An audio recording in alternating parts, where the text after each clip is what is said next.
opinions, viewpoints, and beliefs presented on this program do not necessarily reflect those of the management, the affiliates and broadcast partners, or the sponsors. Listener discretion is advised. Between science and ignorance, there is filler.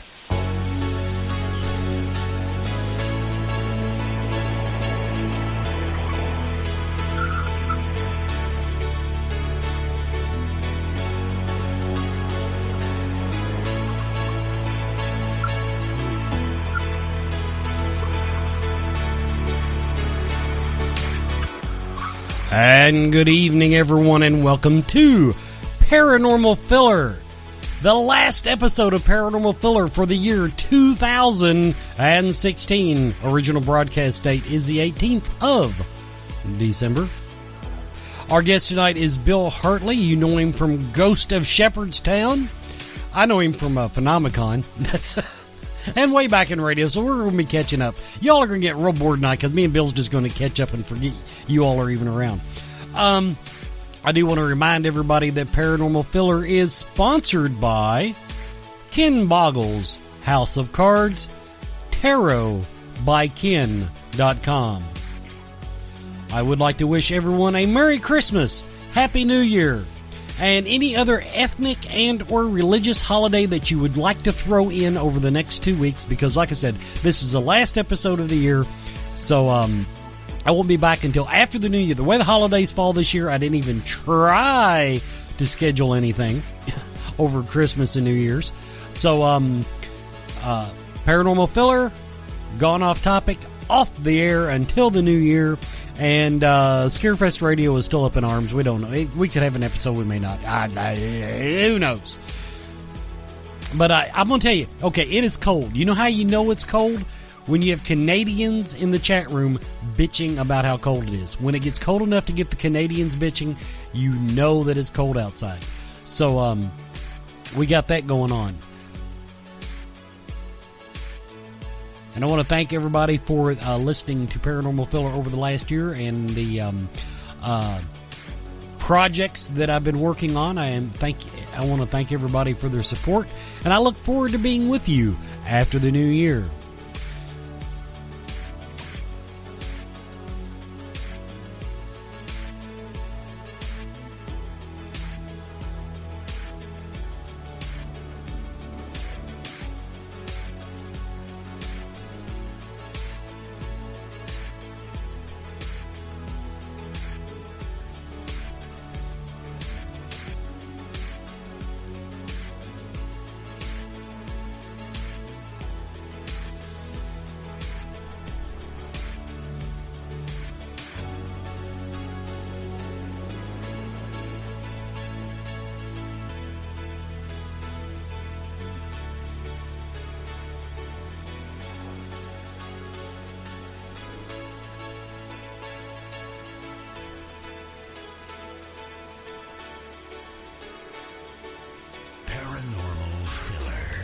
And Mr. Bill Hartley, welcome to Paranormal Filler.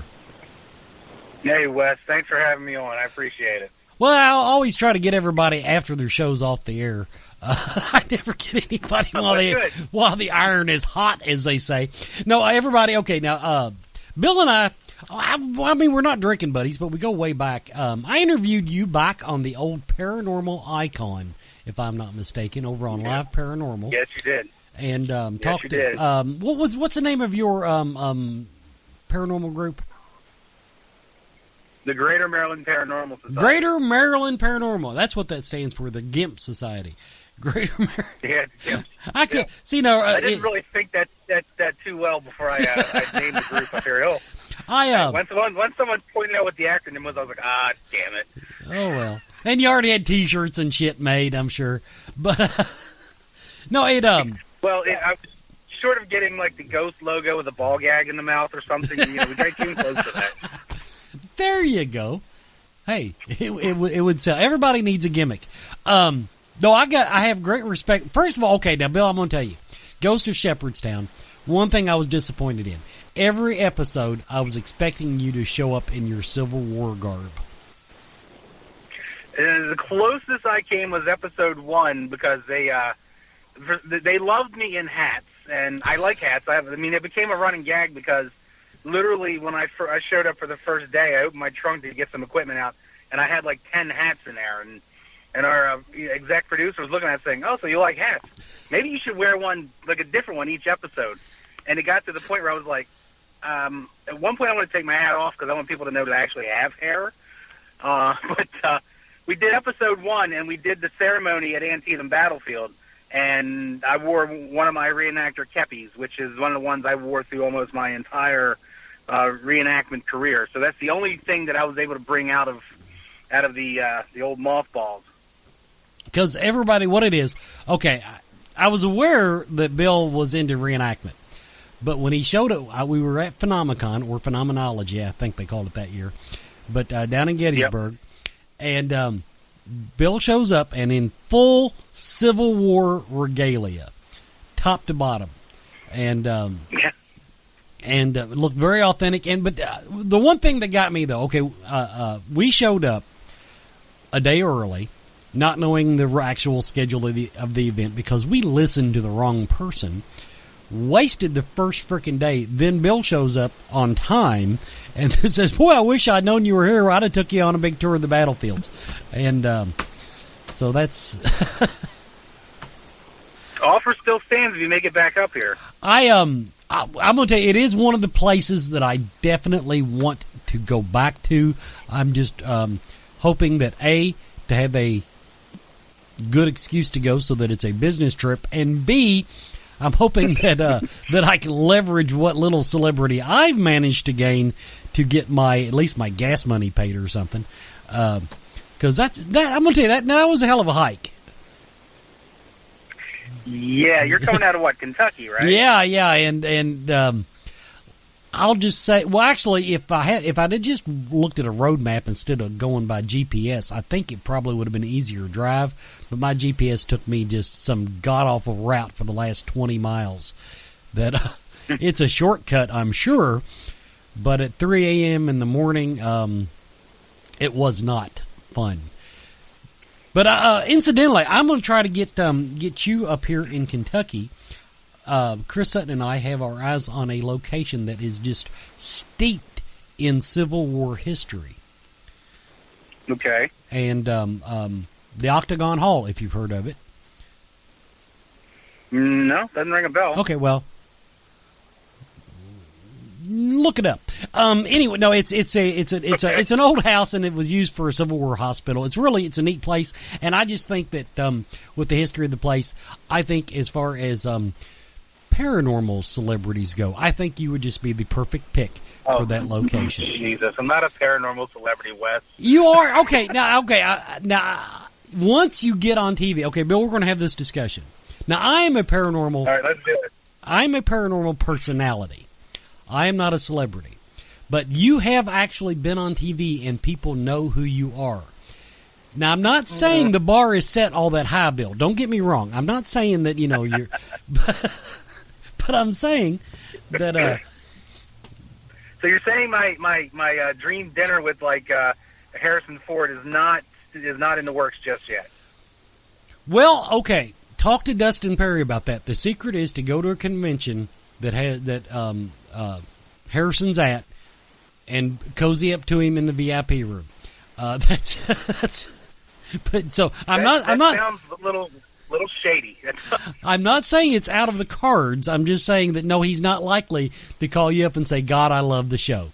I'm sorry, but no. Okay, let's talk about the show a little bit before we continue with our ghost hunting stuff.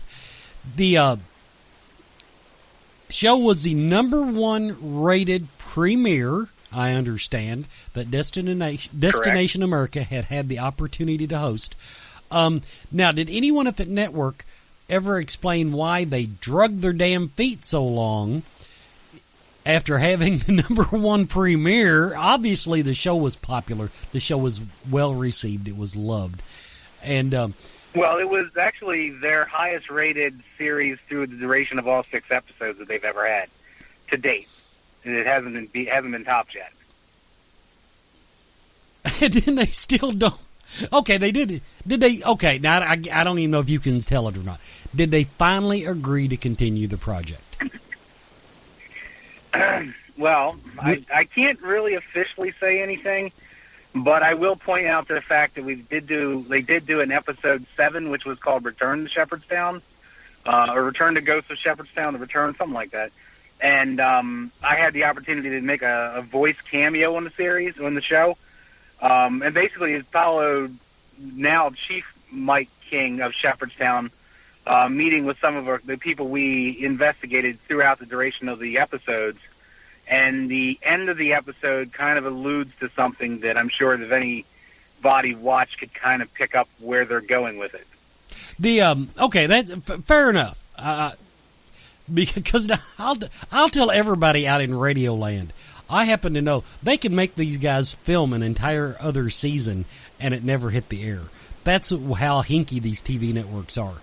I can actually name 1 or 2 shows that they did that to, so that were really popular. So I'm not trying to crush your hopes here, Bill. No.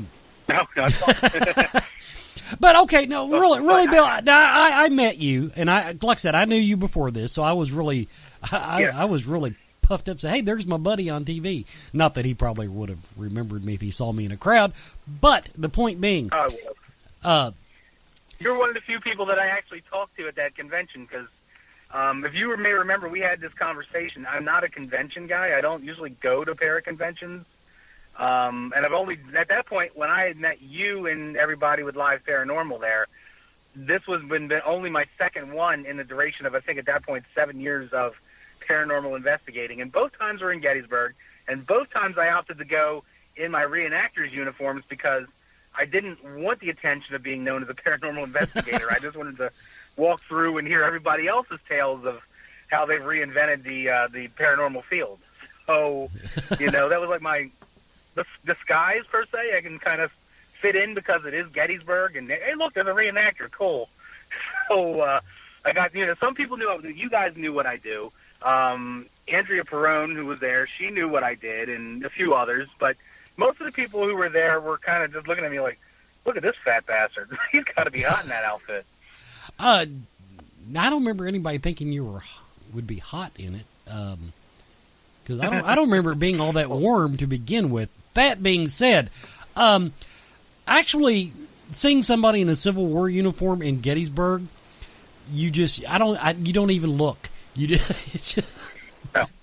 even bat an eye at it. And yeah. One of the things that I noticed a lot when I first started reenacting was, as long as you're in a reenactor's uniform, you can walk around in the stores with a gun on your hip, and no one even bats an eye. They're like, oh, look at that. I remember I bought my first pistol, and I hadn't even left the store yet.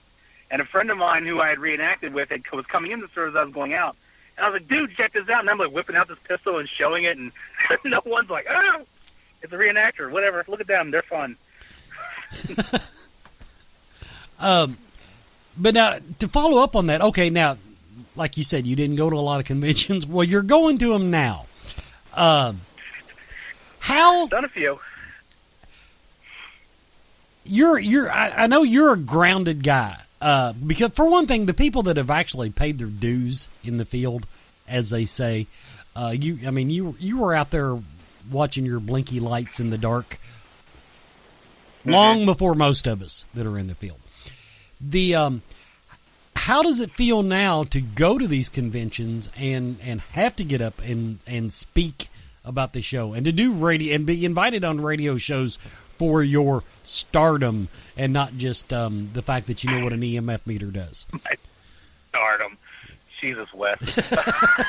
I will tell you, for me, I still, I was telling everybody even when we were filming the show, because they would have a way of, saying, when we were ready to start filming to come get us, they would say, get the talent. And I was like, there's no talent here. I'm just an investigator, And I still feel that way, even though the show is aired and people recognize me a little bit more now than they would have before the show. When I get invited to go to places, my first instinct is to ask them why. What do you want me there for? Because I'm just another guy in the field. I just happen to have gotten lucky enough to be shot for a couple months doing what I do. So when I get to go to these conventions and talk about the show, I'm flattered that people want to hear from me and want to talk to me and have pictures with me and all that stuff, but it's very awkward for me at the same time. And don't get me wrong, I love these people that want to come up and talk to me, and I'm thrilled that people we're so into the show and want to talk to me and all that sort of thing. But, in the back of my head, I'm like, I'm kind of low rung on any kind of celebrity, but thank you, Now, believe me, I have a lot of friends that milked Ghost Hunters Academy so you're up you're about halfway up the ladder, son. We're going to take a quick commercial break, everybody. Just as soon as I get everything clicked around here, boy, that's a really bad radio producing there. Okay, ready for a commercial break. We'll be right back with more Paranormal Filler.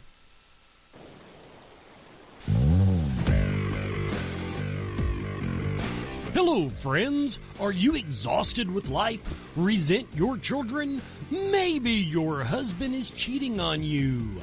Get yourself a tarot reading with Ken Boggle. He can provide you with the clarity, guidance, and answers you need. That's tarotbyken.com. He makes things seem less shitty.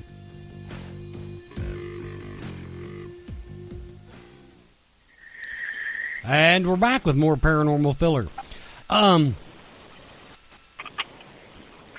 But, okay, now, this is something, okay, I think I kind of know the answer, but I want to hear it from your mouth.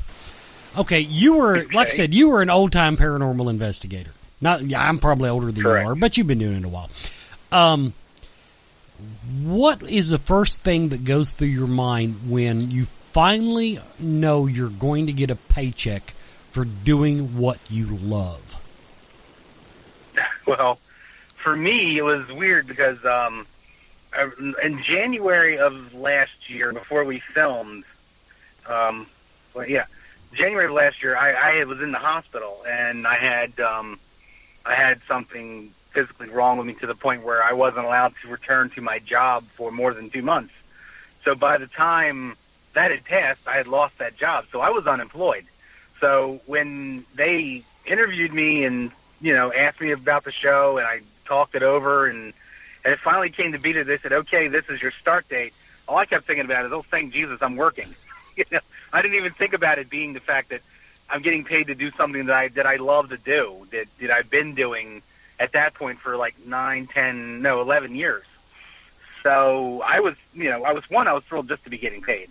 Bills needed to be paid. I was happy about that. And then it didn't sink in really for me until after like the first full day of shooting that I'm like, holy hell, I'm actually filming a TV show doing something that I love. And it blew me away. It really did. And I was flattered because, being asked to come and investigate a town like Shepherdstown, my first thought was, well, obviously when they said it was the most haunted town in America, I'm like, yeah, we'll see. But because I always have been, and always will be a skeptic. So when people tell me their stories, then my first thing is, great ghost story. Let's see if I can find you any truth in it. So first day of filming, and I'm working with Elizabeth Saint, who is amazing in her own right, and then I'm working next to Nick Groff, who is, in no other way of saying it, he's been on TV shows for so long that it's like, oh, look, cool, this guy's probably going to make sure that we get his whole season runs through, So it was phenomenal. It really was. The experience was phenomenal, and the ability to actually get paid to do what I love was phenomenal. And it was a great experience, but I don't know. I'm humbled by the whole thing still. I like that you pointed out about when they approached you about doing the most haunted town in America, because God, if I had a nickel for every most haunted town in America. But I'm going to take your all's word for it that everything on the show, I was it did seem to be. The haunting, I would say, was more consistent and widespread than your average haunting. Yeah. Right, and the show had, over the duration of the episode airings, a lot of people who were online taking pop shots at certain things in the show about, authenticity, is it real, and everything else. And I will tell you the exact same thing I told the production company when they first approached me, is I will do the show providing you understand that I will never fake evidence, I will never fake investigation, and whatever I touch has to be 100% authentic. Whatever you put around it is up to you.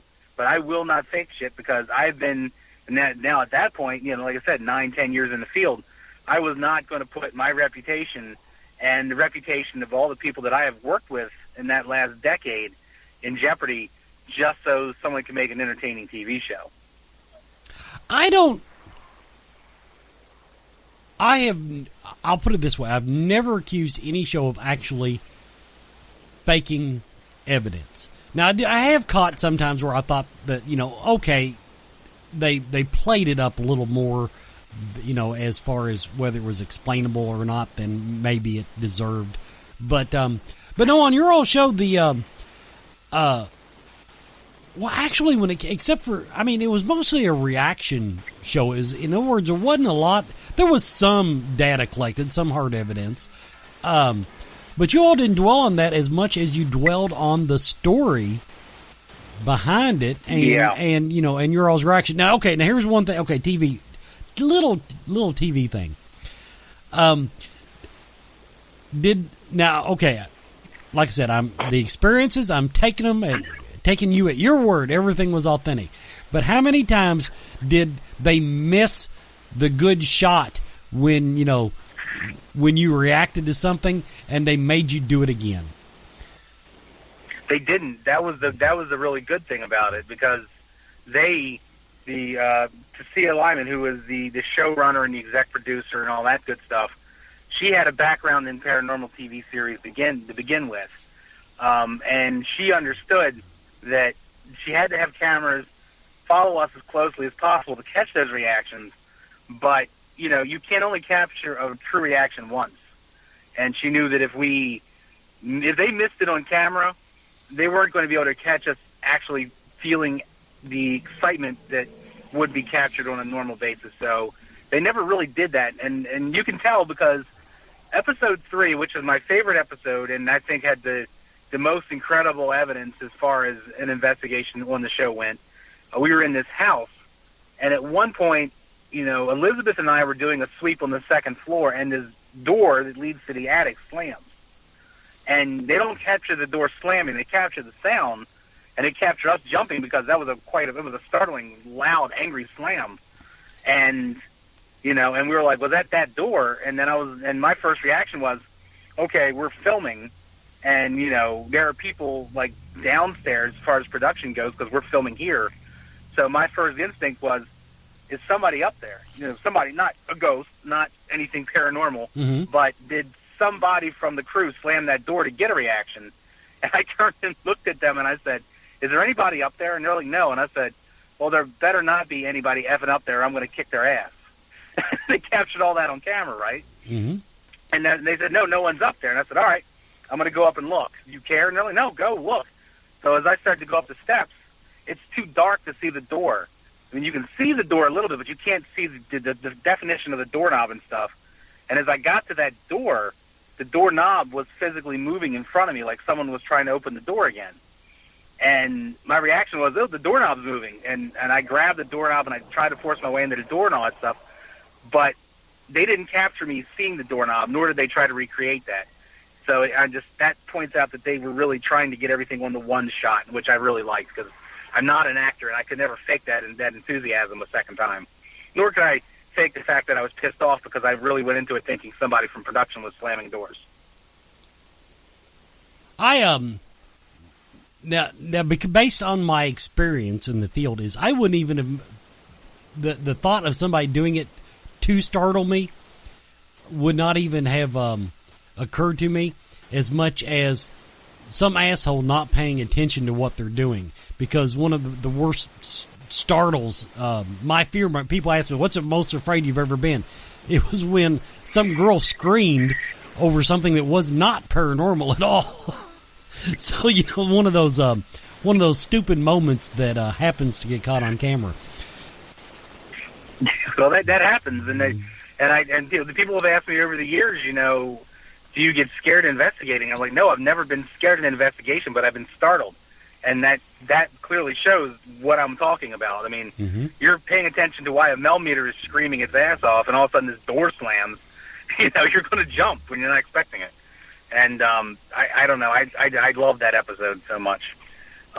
They also missed a part that I really enjoyed because they cut it out. But, I have at times, and anyone who may have listened to me when I had my old radio show or the one that I currently do with Carissa Fleck, I kind of at times have no filter.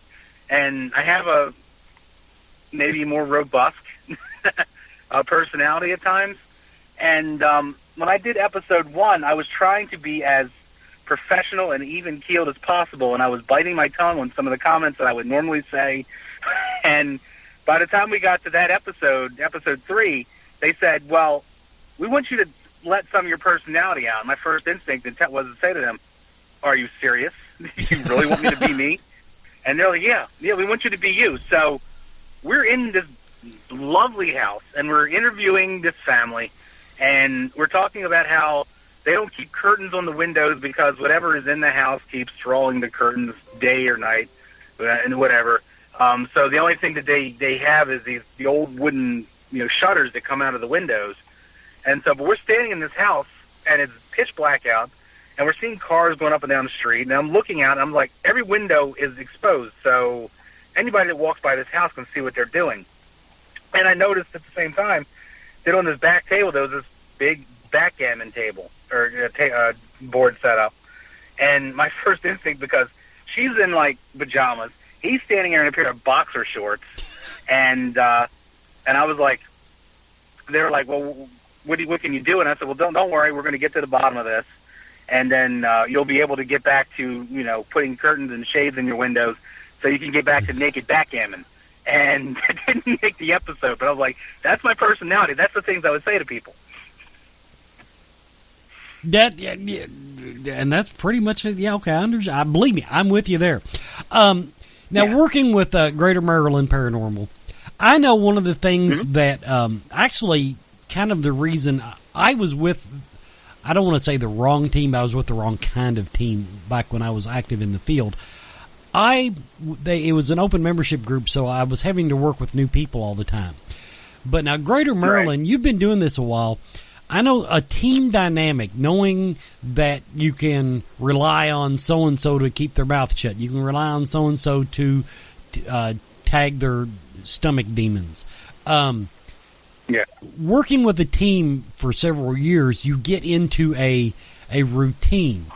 What did it feel like knowing that you were going here not only to be with people you had not investigated with, but you were going to be doing it on television in front of millions of people? It was awkward. This year marks the 10-year anniversary of the Greater Maryland Paranormal Society, and I had been investigating solely 2 years prior to that, so 12 years, going on 13 years for me. With my team isn't just a team of just like-minded people. They're my family at this point, They've been with me through some pretty dark times in recent months. They've stood by me. They put up with me. God help me. God help them. And so going into something, it felt almost like cheating, because, I got my equipment, and I've got everything stored in this lovely ambo, and now I'm working with other people. And the first time it felt a little awkward, but at the same time, we as a team Shepherd, which we called ourselves, which was me, Nick, and Elizabeth, before we did any filming, the production gave us a handful of money and made a reservation at a really nice restaurant in Shepherdstown and told us, go hash it out. We want you guys to be very friendly and cohesive and get all the bugs out, And so we did. We went and we sat down and had a very nice meal on production, and we sat there for 2 hours talking shit and getting to know each other and basically saying, this is what I won't do and this is what I will do, and how does that play for you? So by the time we actually got into filming our first investigation, we kind of had an idea of where we all wanted to be. It's still, for me, not how I normally would investigate, simply because I use more equipment than we used on the show, and, you know, it's just not, you know, you have to try to learn how this person works and how that person works. And Wes, you know me, I'm a skeptic. I don't necessarily buy into psychics and mediums and things of that nature. So, you know, when they tell me that Elizabeth's a pair, you know, she's a sensitive and she's going to go and experience stuff. And then my first thought, I've known Nick for a while via social media. We've talked a few times, but never really sat down and worked with him. So I kind of went into this first thing like, okay, there's three of us. Here's Nick Groff. We're going to make ghost adventures with a girl and a fat guy this time. And but when we got together and we worked, we meshed so well that by the time we finished the first episode, we were working as a cohesive team, but it did feel really awkward. Okay, everybody, we're going to take one more commercial break. Everybody, stick around. You're listening to Paranormal Filler and my guest, Bill Hartley.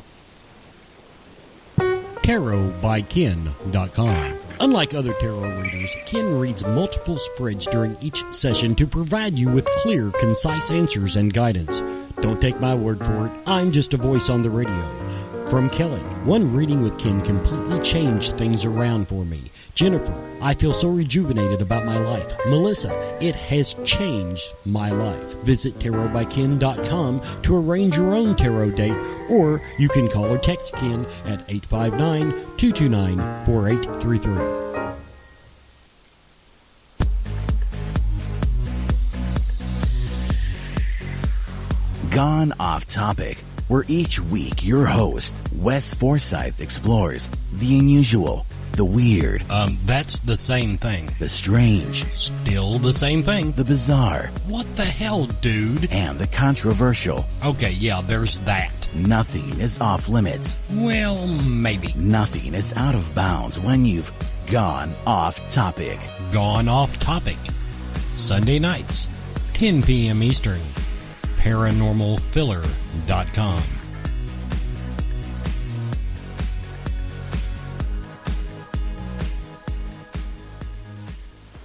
And we're back with my guest, Bill Hartley of Ghost of Shepherdstown. Being an equipment guy, okay, Bill, now I'm going way back in my memory. You seem to me more the kind of guy that normally just sets up a whole bunch of crap. Cameras, audio, yeah. You know, and counts on the review. Is that the way you used to investigate? Do I remember that correctly? Yeah. I mean, I think I try to use whatever tool I have in my arsenal to throw into locations, whether it be DVR systems or trail cameras, audio equipment, handheld cameras, EMF detectors, trip objects, you name it. I try to at least use it, anything that can capture any kind of evidence, anything that could back up claims.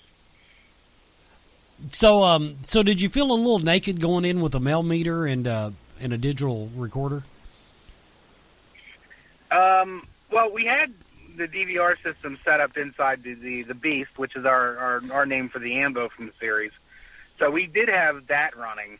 And most of my stuff, you know, over the years has kind of been transformed into what I carry in my vest. So I have several things. I have a digital, you know, a full spec on me, 2 different EMF detectors, the audio recorders, trip objects. I've got it all on me, and it's just a matter of what I was able to use and utilize at the time in which we were filming in certain locations.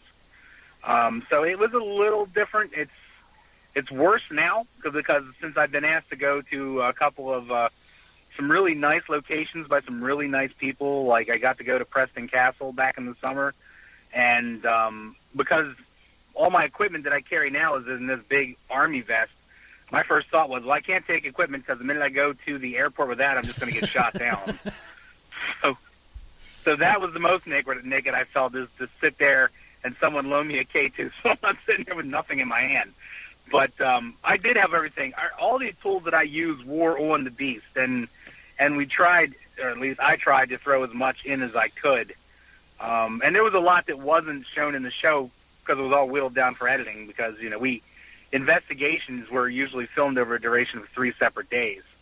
And with that, the recreations, the stuff we did as far as reviewing and just talking about history, it went from more than a week or so of each episode being filmed to like a 35-minute episode.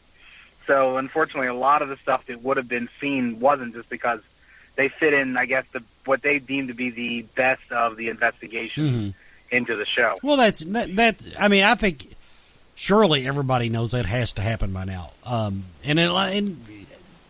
a lot of times you probably wish that they had shown something, either whether it be a reaction or some reading or something that didn't make the grade. Oh yeah, and we did get some really good evidence that didn't make the show, and we had some really great moments that I thought was really, because it was at one point in episode 1 where I got to fall back on my years of being a Civil War historian and being a reenactor, and me and Elizabeth took the beast out to Burnside Bridge, and because I wanted to show her one part of the battlefield in which why all these bodies and these men were in Shepherdstown, and so she could see if she could psychically read whatever was there. And I had a moment where I actually had some spent mini balls with me, and I was explaining the caliber and the fact that they were hot flying lead, and they weren't like modern day bullets, so when they hit something, that's why there was so many amputations and everything else. It was beautiful. We filmed all day, and not one second of it aired in the episode. And I was like, you geeked out on them, dude. There was so much film. There was so much film that literally I think that if they were to legitimately do it justice for all the stuff that we captured and all the moments like Burnside Bridge and stuff like that, the Ghost of Shepherdstown would have been instead of a 6-part series, it would have been a 30-episode series. So they had to whittle down, I understand, and there's some stuff that I regret not seeing, and there's some stuff that I look at and go, oh, why did they put that in there? Now, let's talk about the Great Unwashed Masses a little bit. Now this is a common theme on the show. As Ghost Hunters came out and through the progression of the various paranormal shows, the one thing that all paranormal investigators used to say to me, now they don't say it as much anymore, but I cannot tell you how many times I've seen online, our team would never do a TV show for any number of reasons. But the dirty little secret is every damn one of them would. Did anybody come up to you and say, Bill, I know you. What are you doing selling out? I haven't had that. I mean, I've had some instances come out. I've not been too shy about posting about my cyber stalker, and he's had some pretty choice things to say, which is all completely irrelevant because none of it's true. But outside of that, I got to say that most of the people, almost all the people that I've personally talked to or have seen messages about the show and all that stuff, none of them have ever said that I sold out for doing the show. And like I said, my team and I have had investigations since the show, and I'm kind of fortunate because as big as Paranormal TV is and as big as GOS was for Destination America, I'm still not recognized a lot. So when I go to people's houses, the only thing that has changed is our interviewers have to kind of make sure that they're not trying to get some sort of notoriety or trying to be put on a TV show because of the fact that I was on that show. And none of them have. So it's kind of nice to go back to that. And, I do my regular shtick of investigating, private residences. And I'm back to what I normally do. So, I think the only awkward stuff for me is the small chance that every once in a while I do get recognized in public, which isn't very often. I can picture that because I remember I interviewed Elizabeth right the night the show aired, and at the time I knew nothing about the show. That is one thing. How in the world that show made it to #1 on the premiere? Because I had not even heard of the damn show until I tripped over it looking for guests. It was like it just popped onto the scene on that Sunday night as far as I was concerned. But at the time, I had no idea you were on the show. And she said, Bill Hartley. I said, wait a minute, I know that name. And so when I actually got to see the show, I said, yeah, I know him. Yeah. So, you're just a guy. I can see that. You don't. No, it's like I said, I appreciate the people who like the show and want to talk to me, and I'm grateful for every one of them. But, there are times I just get confused because I'll be out doing something, personal, like about a month and a half ago, I was actually out having taking my girlfriend Carissa Fleck out for a birthday trip. So we were going to Shepherdstown. We were going to have dinner and was going to show around and stuff like that. But we stopped at this place in Boonesboro, Maryland. I love this place. It's called Beans in the Belfry, and it's a coffee bar restaurant, and it's built into an old church. And we get out of the car, and she's finishing up having a cigarette, and this guy comes sprinting up to me going, oh, my God, I got to shake your hand. And I'm like, who are you, and what do you want, and why? And then he started saying, oh, I love the show. And I'm like, oh, the show, yeah, great, thank you. So, it still does not resonate with me that I've been on a TV series and that people not only like the show but actually get excited to see me, because I'm like, there's very few people in my life that get excited to see me, and then I'm talking about family and friends, so I don't get strangers, I had somebody walk up behind me at a Mystic Fair one time. They go, I know that voice. And I'm like, what? Somebody found me. Okay, now let's get serious here for a moment. Going to these cons, okay, now, of course, before this, you were on the other side of the table. You were going up, mm-hmm. when you went, talking to the paranormal teams that go and set up. But now, I'm sure paranormal investigators are walking up, and so you're getting to see the field from the other side of the table. Yeah. In your opinion, what is the field doing right? Is there anything out there that excites you, whether it be equipment or methodology? Where do you see the field going that seems to be in the right direction? To be honest with you, with the advent, when I started out, as you know, most of the equipment that we used was not designed for paranormal investigating. We modified it and used it for our own means, but it was never really like an EMF detector was not meant to find ghosts. A voice recorder was not meant to capture an EVP. So, with I think the new equipment that's coming out, that sort of thing excites me, because now we have people who are legitimately designing equipment that is expressly used for the paranormal field.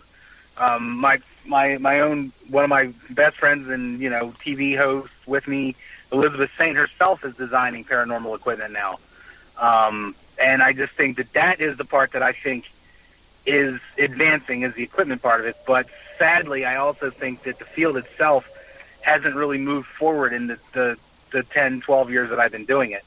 It's still kind of the same methodology. You have a few people out there who are kind of blazing their own trail, and I can respect that, because, for me, it's a private residence. I investigate one night. We do research and stuff like that. We come back if needed, but, there are some people, like, I'll tip my hat to Carissa Fleck, who has spent weeks living in people's houses and investigating nonstop. And I don't never thought I would be able to do that myself, because I've always thought, a night or two was all you really need. But now I'm seeing her way she's doing it, and I'm going to try to attempt that with her pretty soon at the Hinsdale house. But by and large, I don't know that the field has moved that much outside of equipment-wise since I started. Why do you think that is?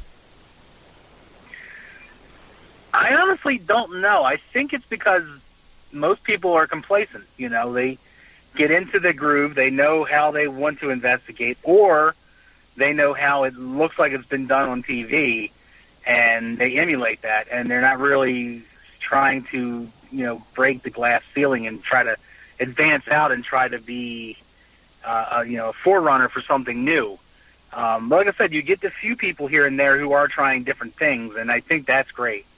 And I think that with the TV series, because it used to be when Ghost Hunters had just started and was as popular as it was, and Ghost Adventures and Paranormal State and shows like that, who were like the real forerunners for the paranormal TV series.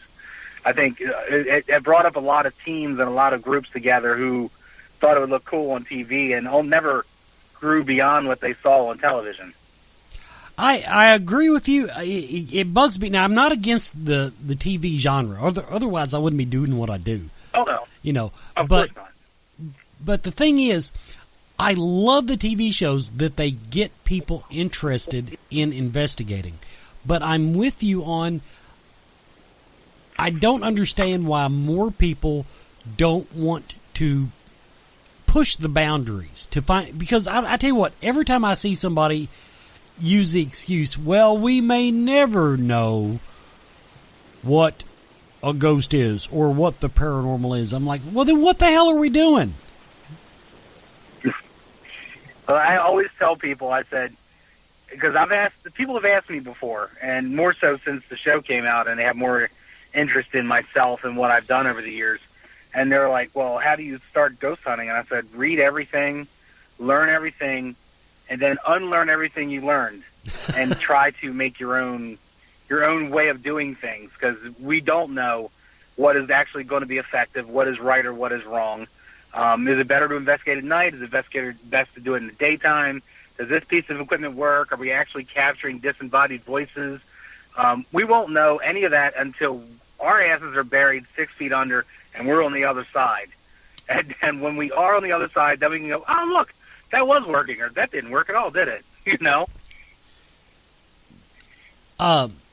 Now, to follow up on that question, other than the lack of movement towards any definitive answers, are there any other trends? Is there anything that makes you cringe about the paranormal? I mean, is there anything that you see the field doing, or, and I don't mean it doesn't have to be everybody, but is there anything about the field that you just you wish people would just give up on, or you think it's the wrong direction? The only thing that really makes me cringe, and like I said, I don't know if you remember when I used to do my show, Wes, but I used to label the paranormal field in just two categories because that's the only way I saw it: your hobbyists and your non-hobbyists. And I don't see anything wrong with either side of it. If you want to investigate, but you want to do it for your own thrills and hobby, great, that's fine. If you want to do your own thing with a team or yourself and you want to investigate to help somebody, great. I appreciate that a lot. But the trends of people going into abandoned places and doing things stupid and doing it wrong, because, a good example, the one church a couple of years ago that got vandalized because they broke in and they were drinking and investigating, or that lovely old plantation that got burned down in Louisiana a few years back because people were stupid. They didn't need to be there. They shouldn't have been there. They weren't invited to be there. And they burnt the place down of historic value. And I think that if you are going to do anything in this field, do it the right way. Don't break into places. Don't hold, that sort of thing, because let alone it's going to make you look stupid and it's going to get your ass arrested, but it's going to make everybody else in the field who is doing it the right way get lumped into that, because the news doesn't go, oh, well, these were just isolated. It's like local ghost hunters busted for burning down mansions. Exactly. And all of a sudden, the whole moniker of being a paranormal investigator all falls under that. So you, me, anybody else that goes out there and does it the right way is now lumped in with these knuckleheads. And that's the only thing that bothers me and that drives me nuts to no end when I see stories like that pop up. Well, we're at the end of the show. Let's did you ever remember the name of the con you're doing in January? Oh, screw you, Wes. Everybody, there is a paranormal convention at the end of January in Florida. Yeah, it's basically it's a few of us. It's going to be me and Carissa Fleck and Jonathan McCoy and a few others, and it's an old jail, and we're all going to get locked in the cells and do an overnight locked in the cells. It's going to be a fun event. It's a small event, and it's meant to help restore the place that we're actually investigating. But I know it's like the last weekend in January, but God, I can't remember that right off my top of my head. And I know Carissa is going to kill me for not remembering the name of it. The joke before the show when he told me that he couldn't remember it, I said, if I was sitting in Baltimore, Maryland, and I had an event in Florida coming up, I would know. I could tell you how many hours until the event started because I don't do cold weather, Bill. I just don't do it. Okay, one last plug. Tell me. No idea. Tell me about your radio show. Tell people where to find it. All that good stuff. Oh yeah. Our show airs every Tuesday night at 9:00 on Live Paranormal, and it's called Skeptically Jesus God, I can't remember that either. Skeptically Psychic, and it's named that way because I've always been a skeptic. I've always been sort of on the fence as far as if I believe that or do I believe these people just think they're wayward Jedis. Because I've seen a few who just sort of wave their hands around and go, that is a disturbance in this house.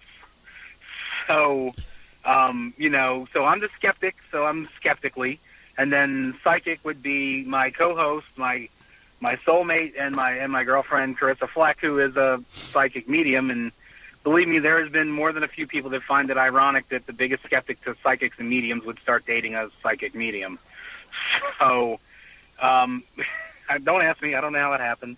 But that's kind of what our show's all about. We, much like yourself, we like to interview everybody in the field, regardless of where they're at. Because I don't necessarily believe unless you're doing something harmful or destructive, you're doing anything wrong. So if you're, a medium or a psychic or you're an investigator or you're a hobbyist or whatever your shtick is, as long as you're doing it right, we'd love to talk to you because I honestly believe that in this field, if there was more communication and more dialogue between teams and people who investigate and stop this whole mentality of, oh, well, my team is better than yours and we look down on you, or another team saying, well, you don't do it the way we do it, so go away from us. If there was more talk amongst all of us, we could push the field further. So that's always been my desire, even when I did my last show, is to touch everybody and try to get everybody known and let everybody learn from each other. Well, Bill, thank you for coming on Paranormal Filler, and good luck with whatever Ghost of Shepherdstown has in store for the future. I appreciate that. And everybody, this has been Paranormal Filler.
Paranormal